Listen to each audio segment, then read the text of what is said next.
Hello, good people, and welcome to Hillbilly Cat History Spiritual Quest, where today we're going to enter Chapter 13 of The Impersonal Life by Joseph Benner. This chapter is titled Authority. We just finished Chapter 13 of the Book of John, fourth book of the New Testament. We're looking for the resonance between each, so that we can understand what Elvis was trying to tell us in his annotations in various spiritual books. Hi, Gun. Hi, South California girl. Hi, Elizabeth. Thank you all for coming. Appreciate seeing you so much. We're going to get started with a song. This is Cross on the Circle.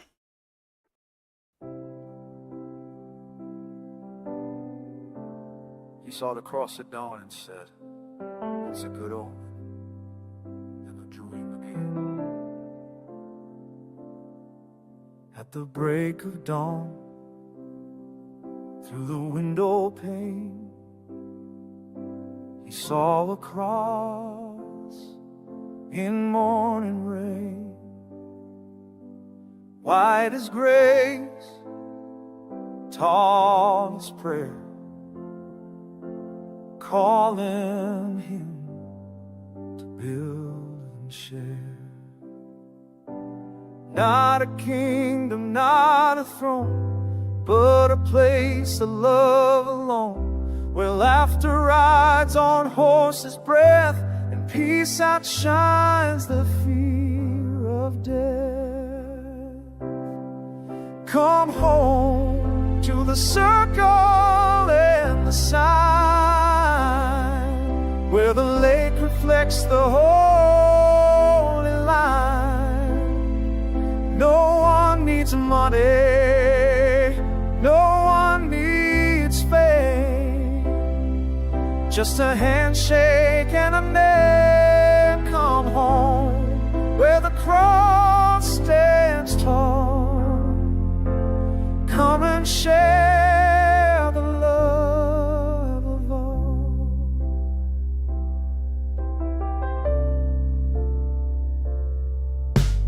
Mobile homes and barbecue nights, trucks and trials and porch light rides, the hand-picked heart to share the dream, a mythic village by the stream. This is more than land, it's grace, refuge carved in sacred space, a gift of love to friends and kin, protected from the world's loud din. Come home to the circle and the sign, where the lake reflects the holy line. No one needs money, no one needs fame, just a handshake and a name. Come home, where the cross stands tall. Come and share the love of all. Oh,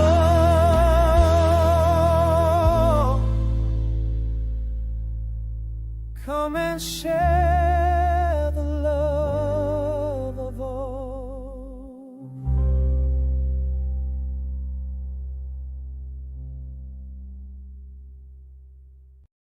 Thank you for gathering here at Hillbilly Cat History, where we remember together and listen for the echoes. And today we're going to hear echoes from Joseph Benner out of Chapter 13 in The Impersonal Life. It's always hard to get into this text, so we're going to jump right into it first thing. This one's called Authority.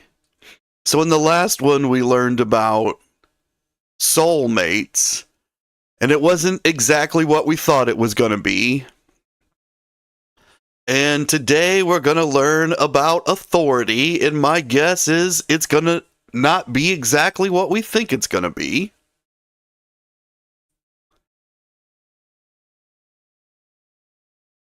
Let's take a look here. The first paragraph says, "To you who still feel the desire to read books." Well, that might be us. We're the ones that are reading a book right now, and we're reading more than one at a time. This says, "To you who still feel the desire to read books, thinking in them to find an explanation of the mysteries that now hide from you the meaning of the earthly expressions of my idea." This seems to be a description of Elvis himself. That Elvis was searching in these various books, in these texts, for the mysteries that were now hidden from him. He was also looking for resonance and things that were already revealed to him in the scripture, but to be revealed to him in new ways that would make it easier to communicate with others and to crystallize and clarify his own ideas. But this is about to tell Elvis something about what it means to read these books, why he has this desire. Joseph says, "It is well that you seek thus outwardly, following the impulses I send, for the others' interpretations of the meaning my ideas expressing through them. For I will make that search to be of benefit to you, though not in the way you imagine." So it says that it's good to look for messages in, I would think this is saying, the projection of others. So I have talked about how we are all divine shards, and the divine shard that we are, which is a direct connection to the divine, we are a piece of God that was sent here for a purpose. Our purpose is to project or to express a specific divine attribute, or perhaps multiple attributes, but at least one. And I have likened that to a film strip, with the love being the light, and it's often referenced that way in both texts. Love is light, is Jesus, is God, is unity, is eternity. But love is the Holy Spirit. That is the power that flows through the divine shard. And then it expresses through us like light through a film strip. And we bring coherence to the meaning of light. That the undifferentiated light is the divine light. It's all knowledge. It's everything. We can't absorb everything. We can't make sense of everything, the same way that we can't look directly into the sun. So we have to filter it. And that's what our film strip does. And then meaning is projected. And this paragraph is saying, you've looked into these projections of the others. And in those projections, which probably were imperfect, we're working on a giant project. Joseph Benner calls it the real Earth. I've said it's like a painting, a giant painting the size of the universe, and that we're each doing something in it. We may not be doing the painting itself, but we're making a sketch, or maybe we're crafting the easel for the painting to sit on. We're doing something very important. That's the expressing of the attribute. And others see that expression and they learn from it, even though it is imperfect, as we edit it and recraft it with the help of the divine until it is finally perfect. but it's probably not for most of our lives. And therefore, we're receiving a lot of imperfect interpretations or projections of film strips from others. But we're still watching the films, and we're still finding resonance, and we're still pulling meaning, although we're also pulling things that strengthen our personality, which is the mask that we wear as a defense and a weapon here on Earth. It protects us and it helps us here on Earth. And it's made of many, many layers, this personality mask that we wear over our divine shard. And that anything that's replicated here on Earth it's bound to be imperfect, and that's why these projections and interpretations are imperfect, and yet we still find the real resonance in them, although we find the twisted and we make use of it as well.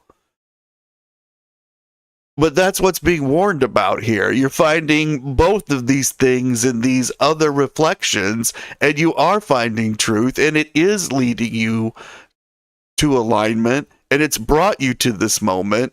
And I, being the I am, who lives in your heart, who is God, who you have a direct and divine constant connection with if you wish to make use of it. He's made this search of benefit to you. He's allowed you to see the resonance and helped it to illuminate more for you to incorporate it into your own film strip. But he's done it in a way that you were not conscious of at this point. That's the way you don't imagine. He's talked about working with him consciously and working with him not consciously or willfully not working with him. He prefers that you do it consciously. Hi, Pat. Thank you so much for coming. Appreciate seeing you here. The next paragraph, it says, "It is even well for you to seek in ancient teachings, philosophies, and religions." That must have comforted Elvis quite a bit, huh? Because he was reading a whole lot of these things. And he went on to read many, many more. So this kind of told him, it is good for you to do that. Go ahead and do that. I'll be with you as you walk through these.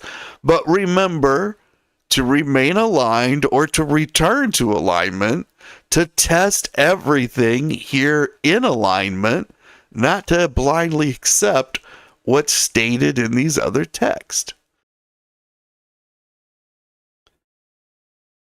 And it says, "It is even well for you to seek in ancient teachings, philosophies, and religions, or in those of other races and other people for the truth I have wished to express to you, for even that search will prove not unprofitable."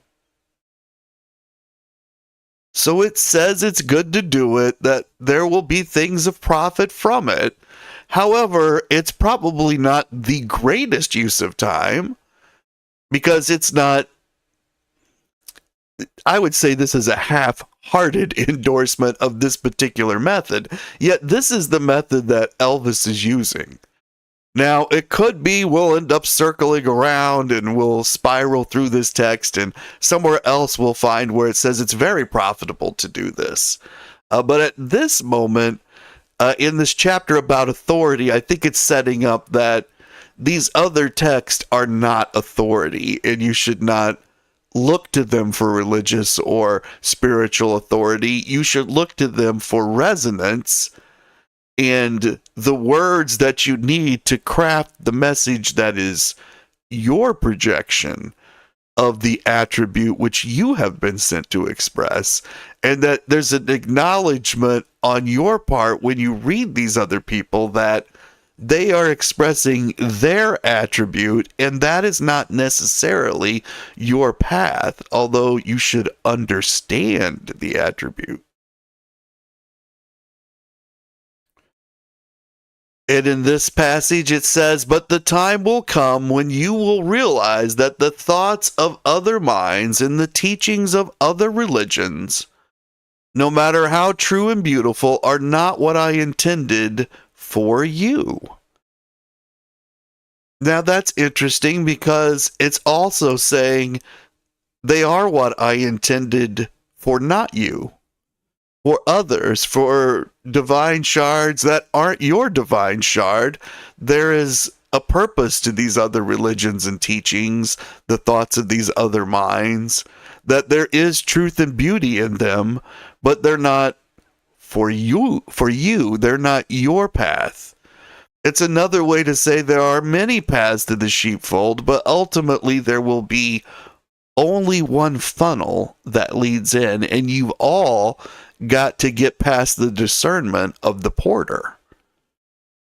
Hi, Big Money Mike. Thank you so much for coming. Appreciate seeing you here.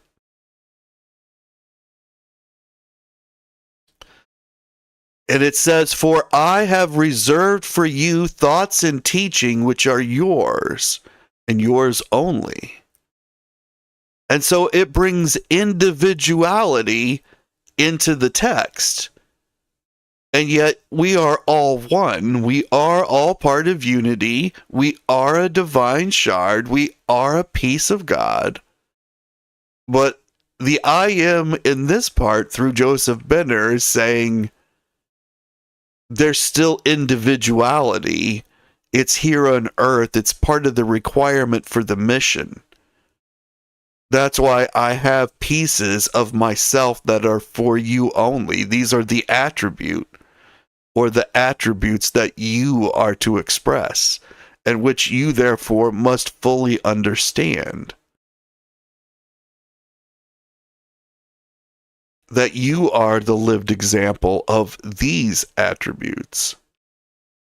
And it goes on and says, "And which I will give to you in secret when you are ready to receive them."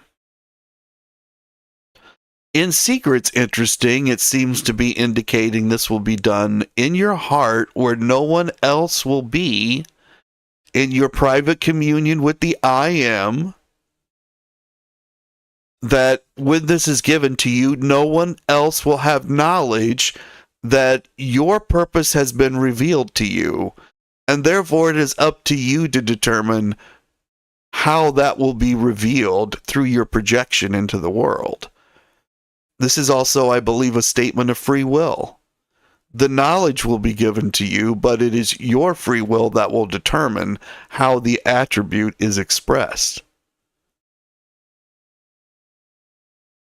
But that this secret, this knowledge, it's precious and it's fragile and it's easy to distort and it's possible to do great harm with it, and therefore you will only receive it when you are ready, which is when Jesus discerns that you are ready. It's a point on your personal spiral, on your personal path. And it also indicates that at this point in the book, no matter who you are or where you're at on your spiral, when you read it, there is more to come. You have not reached the end of the spiral. You're never going to, is another truism in the book, but this is indicating there's further to travel, that there's more to know, that you've just begun to figure this out, and it doesn't matter who you are or how far you've gone, how much you believe you understand. The I am is infinite and always has more for you. And it says, "And when the time comes, as it inevitably will," this is a statement about sequence of events which God does not experience. He knows of sequence. He has experienced it as Jesus, but he lives in the divine now, which is all space, place, presence, time, love, collapsed into a single point. It's not something we can truly conceive of. It's also known as eternity. It's outside of time, which is a construct of man's mind. But this is saying that there is a sequence that we perceive, and there is an inevitability to the unfolding of the sequence. And at some point, it goes on, when you become dissatisfied in your search with the teachings of the various religions, philosophies, and cults that now are interesting you. I think that might be a statement directly to Elvis again. He was looking to Larry because he'd become dissatisfied. Now, does that mean he'd thrown away the teachings? I think it means he felt confined, that he saw truth in what he knew. He knew he was being told truth. He knew there was more truth in the Bible than he could fathom, but he couldn't pull it out by himself or in the way that others were telling him to look at it. And he felt deep in his heart that the circle that the love of the Bible encompassed through the teachings of the authorities that he knew, and this chapter is about authority, that circle was too small.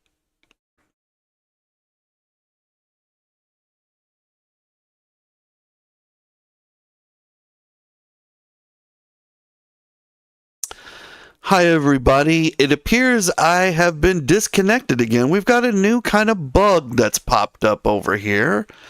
I'm not sure what's going on with this. I'm working to diagnose why twice in 2 days the internet's kicked me off and brought me back in. It's a very unusual thing. If you can still hear me, please type it in the chat.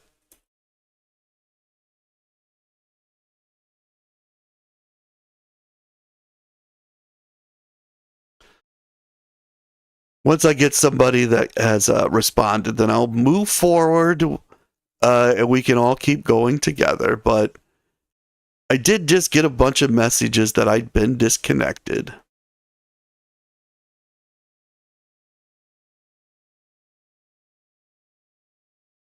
And I'm putting in the chat that you may have to refresh if you cannot see or hear me. Okay, I've got a lot of others that's saying they can. Thank you so much, everybody. I don't know what this new issue is that's cropping up. Well, I'll eventually figure it out. It seems odd because I'm using the exact same service we've used for quite a while now. And Patty says that hers went back to the beginning. Yeah, and so I don't know if this is a connection issue on my end or if this is a connection issue with YouTube, but we're going to power through it. And we're going to get this chapter 13 read. Let me start over at the beginning of this paragraph. It says, and when the time comes, as it inevitably will, in other words, there is a sequence of events, you are going to become dissatisfied in the teachings of the various religions, philosophies, and cults. And this summarizes, I believe, how Elvis felt when he brought Larry into the mix, who brought him this book. And so it was speaking to Elvis in the moment of his own dissatisfaction. Now, I don't think his dissatisfaction was, I want to leave the church, or I no longer believe its teachings. I believe his dissatisfaction was the church does not, the authority of the church, the teachings of the authority, do not widen the circle of those who I believe should go to heaven enough. That there are people that I love that are falling outside the circle, and that there's reasons that they can't be in the circle by the present definitions. And so he went looking for what you you might call shortcuts or loopholes in order to get his friends into heaven. Now, I don't know that's what he was really doing. I can't truly look into his heart and say that. I can only look at his annotations, the books that he read like this one, and the Bible itself as we've been doing, and his family history, his personal history with religion.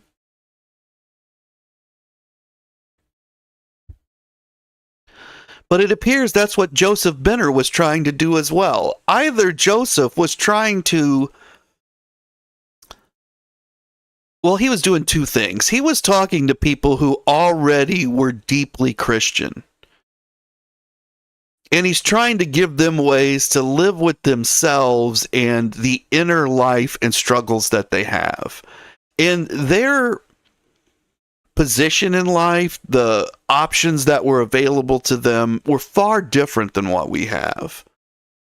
And their relationship to religion and their relationship between religion and their society was far different, I think, than most of us have experienced.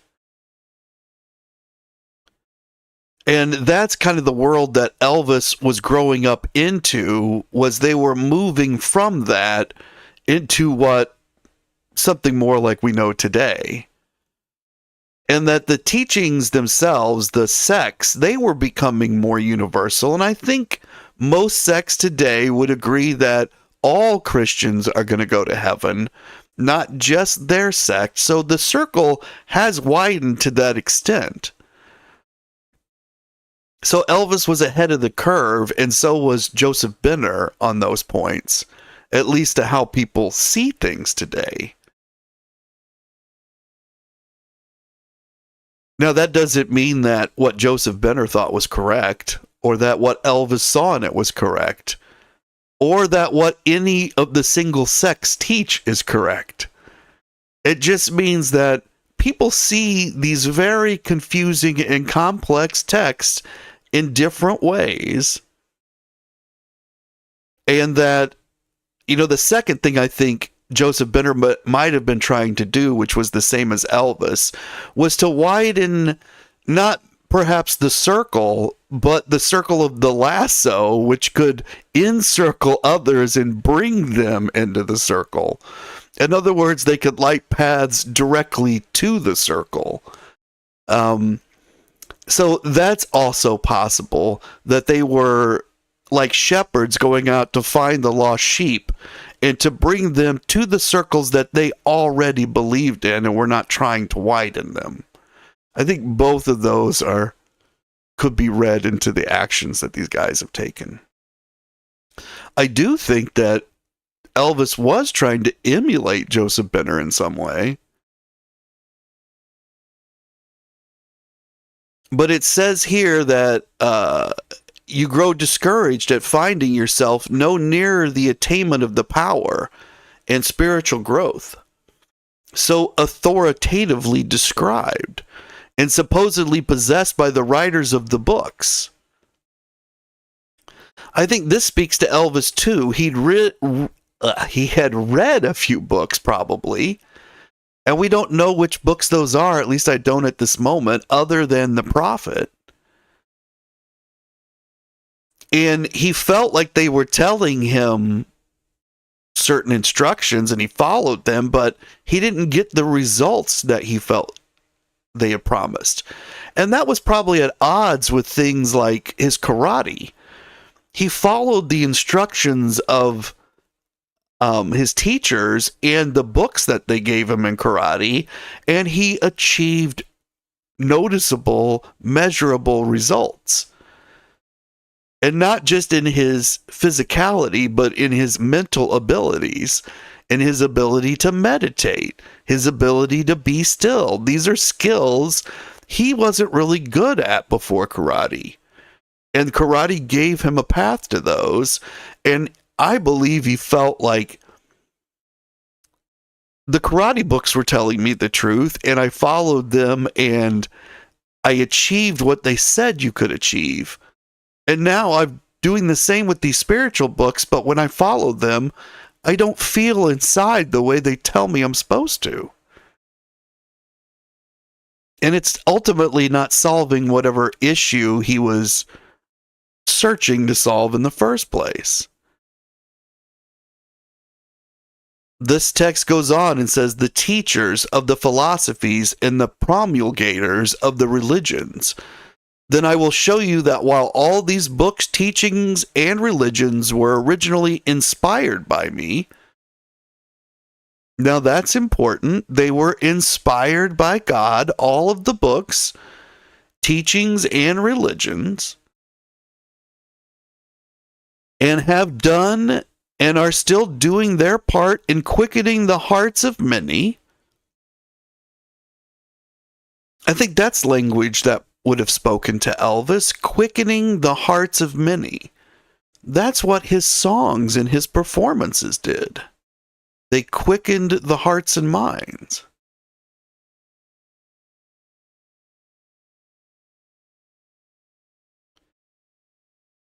In this instance, it's quickening the heart so that they can accept the message of the word. But Elvis was doing that in a way too, with his gospel songs and with his songs that spoke to his internal feelings and his sharing of those feelings with the audience. And Elizabeth says that she agrees with what I am saying about Elvis's thought and does agree that you don't find enough with religion.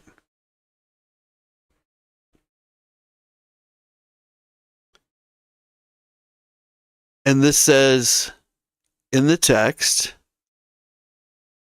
yet for you it is now meet that you cease looking for any outer authority, and instead confine your study to my book of life, guided and instructed by me within, and by me alone.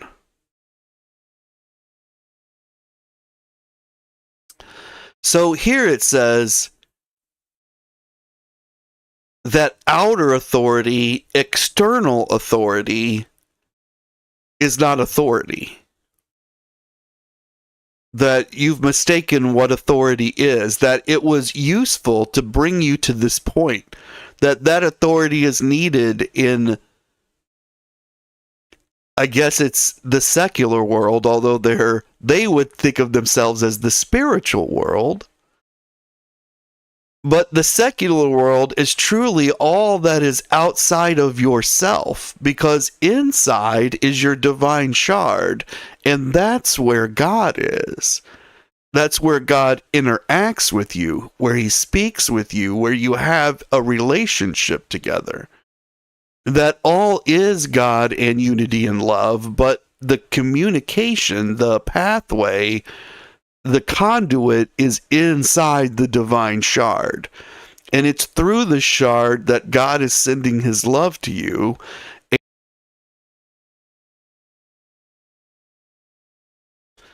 So it just kicked me off again. I don't think it likes what I have to say about divine shards.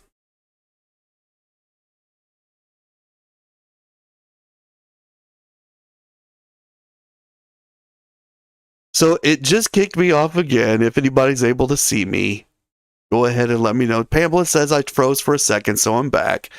Yeah, I'm going to have to check what's going on here. I think maybe my modem's overheating or something, so I'm going to have to go check that out after the broadcast.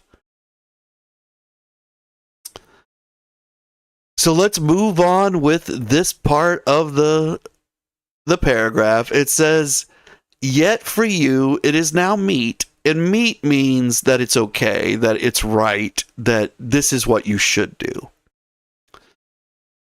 Yet it is now correct that you cease looking for any outer authority. This is telling us to turn inwards to the I am. That's where the authority is. It's in yourself, in the divine shard, where God speaks to us. It's in alignment and in the communion that comes with alignment. And that we should carry the lessons that we are learning from these outer authorities to the divine shard, to God, and there we can study them and he will tell us if this is correct.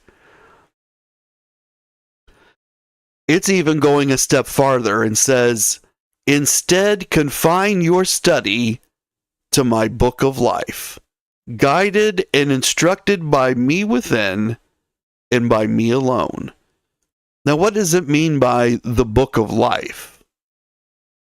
The book of life, it could be the Bible, but I think he's actually referencing lived life.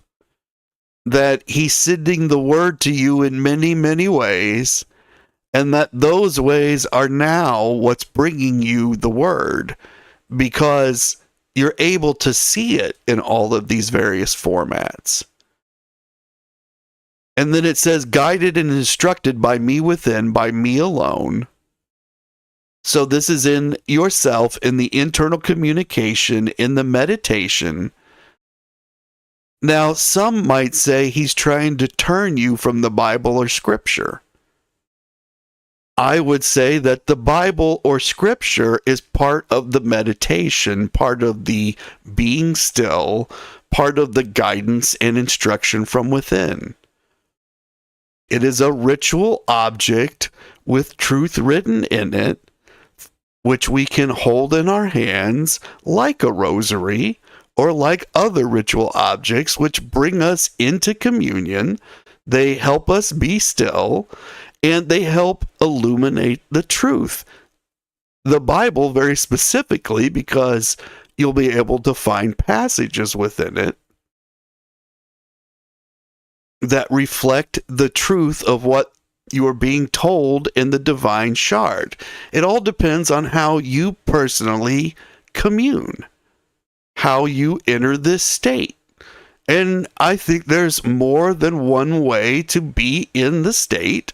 Some people would talk about being in the zone when they're in certain activities. I think that's a form. I think basking in the love of your family is another form.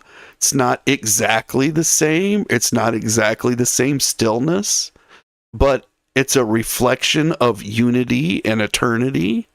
And it brings its own lessons, and that's what it's talking about here. The time you spend reading the Bible is part of the meditation, the being still. There are various ways to be still. I think Elvis did it through the reading of the spiritual text and true meditation as learned through karate, and then he felt it through the performances or through his recordings, that there would be those moments where he was in the zone.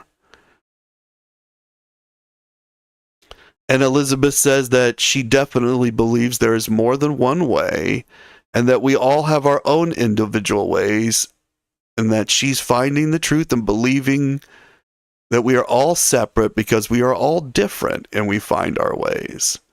And that Elvis was definitely a seeker, and he found it in different ways.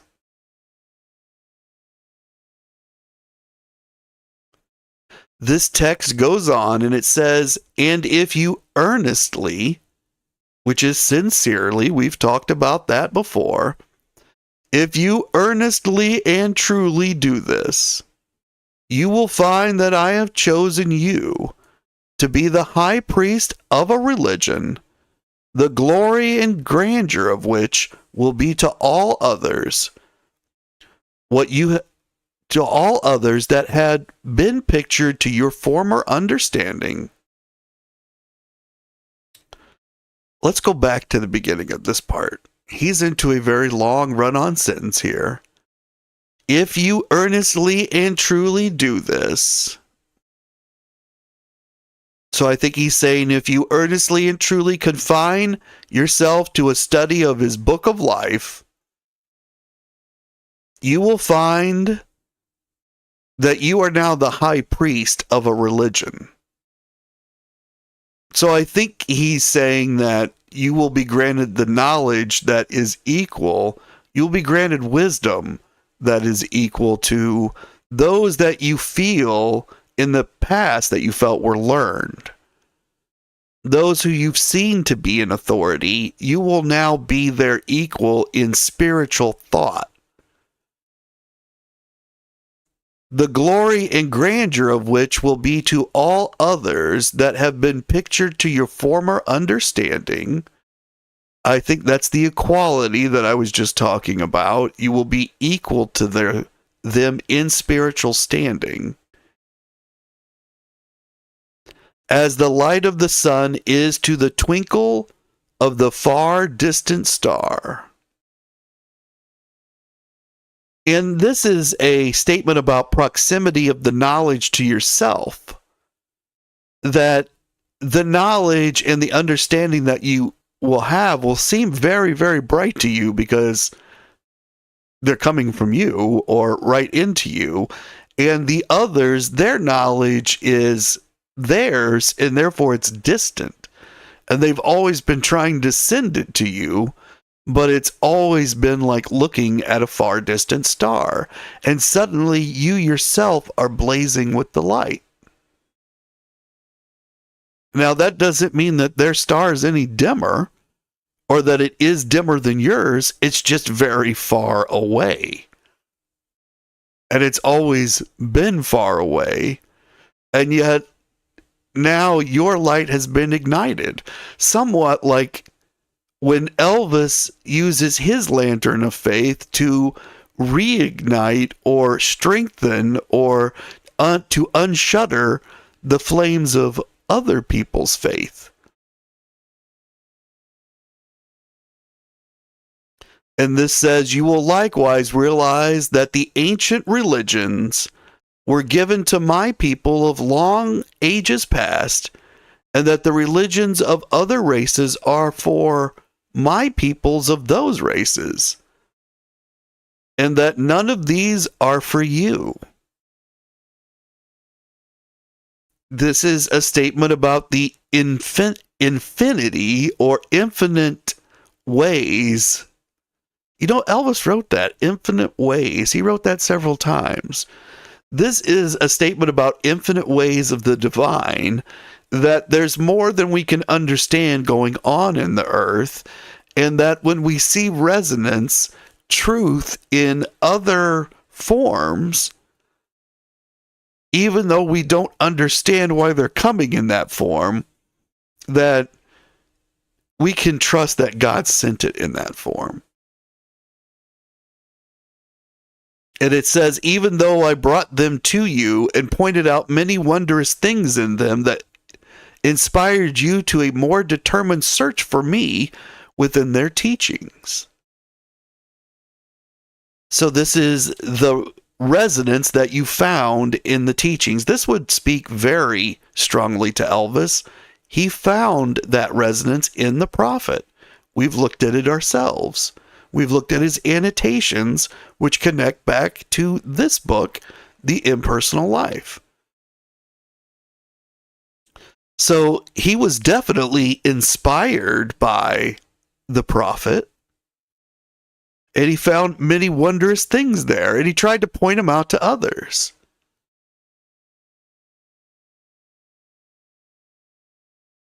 And this says, but I say to you, these are things of the past and have not to do with you. So this is saying the prophet, it's got some statements in there that are really good, and I'm glad you found them. I brought them to you on purpose. You recognized them, you made them part of yourself, but you didn't take it all in, because I also gave you a discernment about what is and is not for you. That entire teaching doesn't have anything to do with you. It's just the pieces that I needed you to see in it. And this says, the time has arrived, if you can see it, when you must cast aside all accumulated knowledge, all teachings, all religions, all authority, even my authority, as expressed in this and my other outer revelations.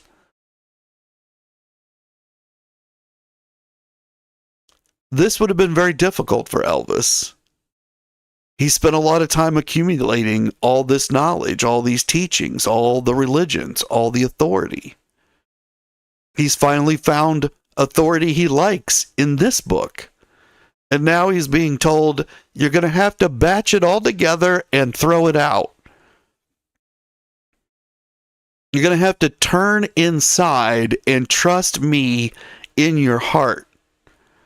That everything you've seen are just partial reflections of what I have to tell you. They're the imperfect projections that I've sent to you so that you can take the pieces that we need to build the full puzzle. These are all the separate portions and items that you're going to need to mix the pigment for the giant painting so that we get the right colors. And even in this book that you really like, you're going to have to throw it out. Because what's going to happen is you're going to go inside and I'm going to tell you things. And they're not going to agree with any of these things that you've already been taught. Because we're going deep into another attribute that these texts weren't built around. That we've got another perfect message to get out through you. And if I'd already put that perfect message out through another, I wouldn't need to put it out through you.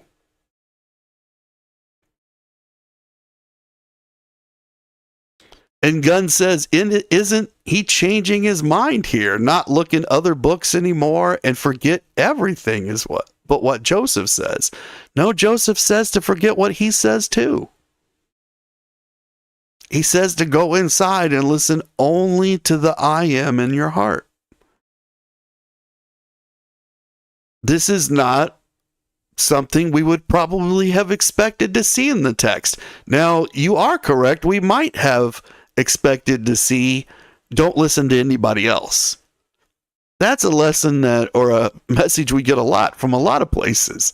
Don't listen to anybody else. But Joseph here is saying, don't even listen to me. The only purpose of this text is to tell you to go inside and to listen to yourself. Now, is there a reflection in Elvis's life? Well, I think we all know the story of when Elvis burnt his spiritual books. And we've all thought, there's been different stories about it. Larry said Elvis told him later he only got rid of the books he didn't like.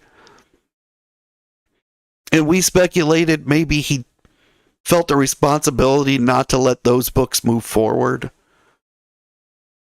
Or not to at least let them be associated with his name in any way. But maybe he did burn them all at one point. Maybe he didn't save anything. Maybe he took this literally at some point when it came forward as a need, when others were telling him, you've got to burn these. And he thought, you know what? The book said I should give them all up. Maybe I need to test this. Maybe I do need to burn all of this out. And he just used the opportunity to do what he did. Now, do I know that? No, I'd never even read this section before. I'm just seeing a reflection there that we know Elvis burned his books at some point. We don't know exactly what books he burnt, but here is the book telling him, cast it aside. Can't cast it much further aside than burning it.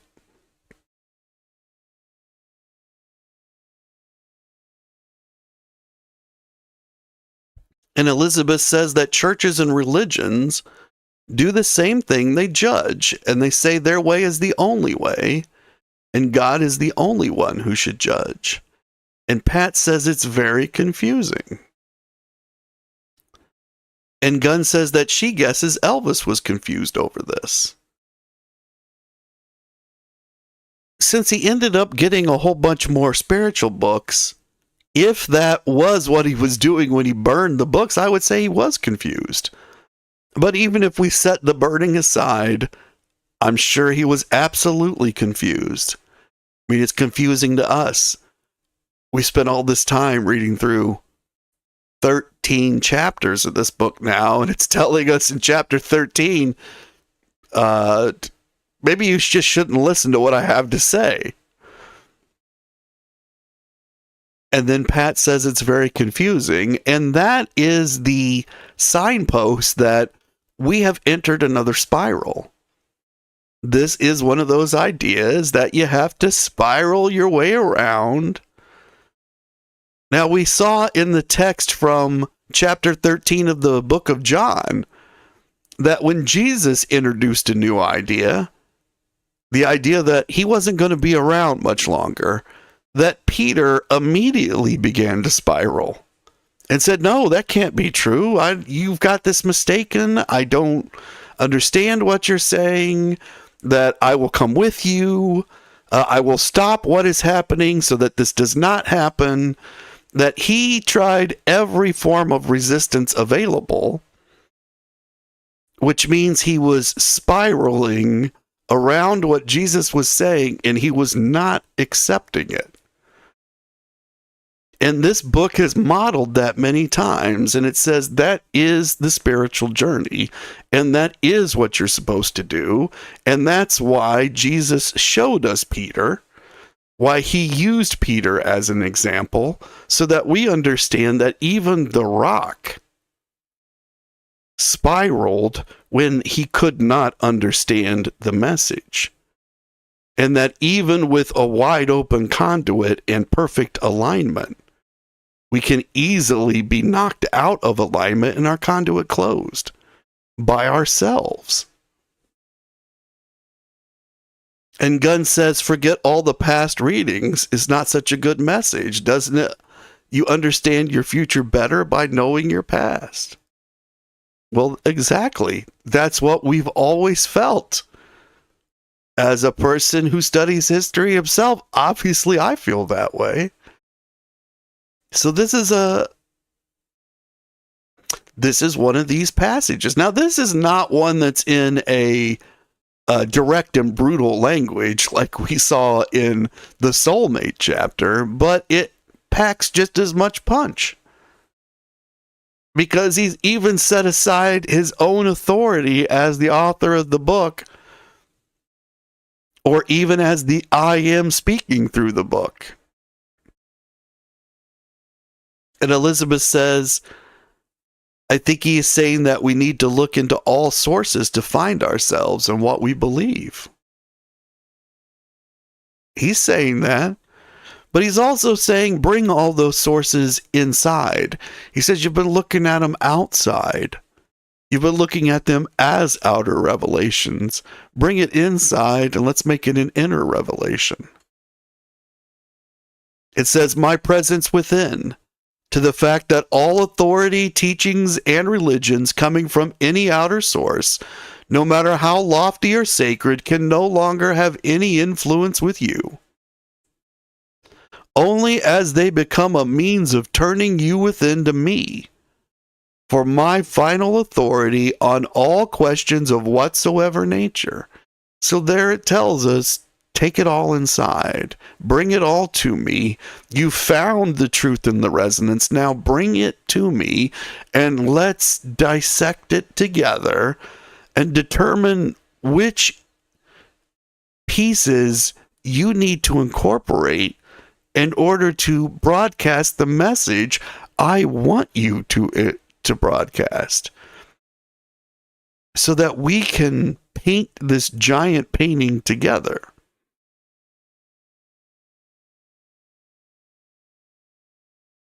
And Elizabeth says that we put all of that aside to see what is truly in our hearts.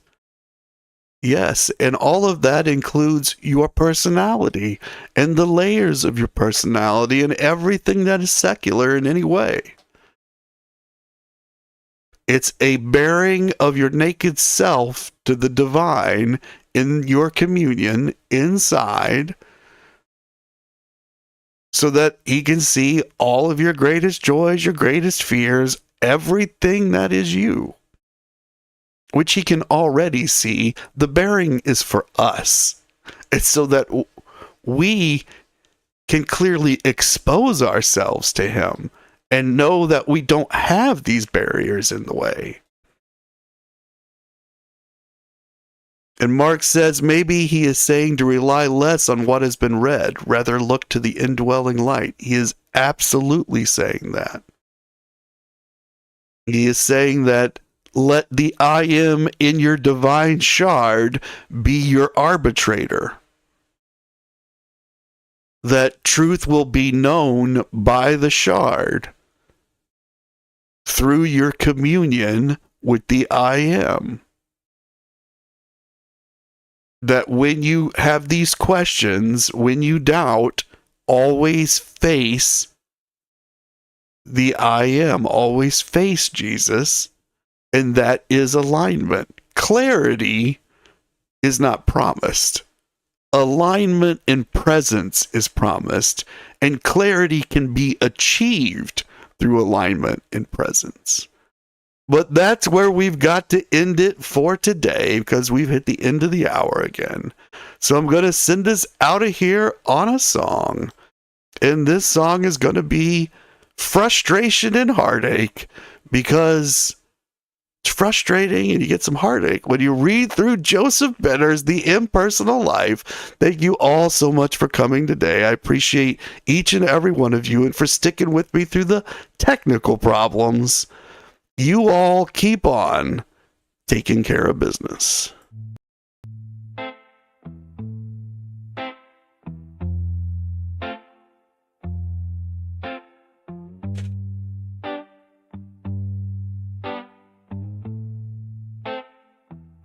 He walked through the chapel, vows gone too fast. Flashbulbs were burning, but the moment didn't last. He carried us singing, sunlight in their bed, but the silence kept whispering inside her head. He's stuck in a hotel of love he can't hold. Every room is crowded, every story grows cold. Frustration's his shadow, it won't let him be. Heartbreak keeps knocking, oh, flames he can see. He called her my wife, kissed her in the light. She cooked his bacon, held him through the night. But her picture was simple, just two alone, while the world kept intruding. Love turned to stone. Their eyes met again, the fire still strong. He dropped to one knee, said he loved her all along. But the door closed behind them, the moment couldn't stay.